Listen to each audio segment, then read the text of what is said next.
Hey guys, I'm Anna, and today I'm going to show you how to fix NCAA March Madness app not working.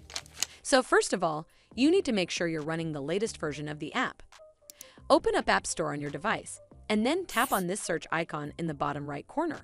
Then search for the NCAA March app, and if you see this update button right next to the app name, simply tap on it to make sure you're running the latest version of the app.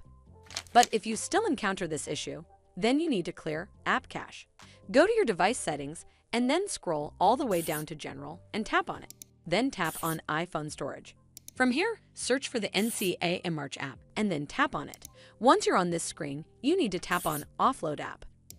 Tap again to confirm. It'll take a bit for processing, and then a Reinstall button will show up. Simply tap on it to reinstall the app. This should fix the issue, but if it doesn't, then you need to completely reinstall the app. Follow the on-screen instructions to navigate all the way to the app page. Once you're on this screen, tap on Delete App to uninstall the app from your device.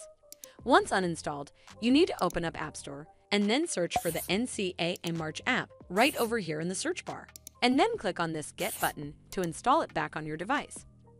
Hopefully this will fix the issue, and if it did, then make sure you give this video a super thanks by clicking on this heart icon to help support the channel, and don't forget to hit that subscribe button. We'll see you in the next one.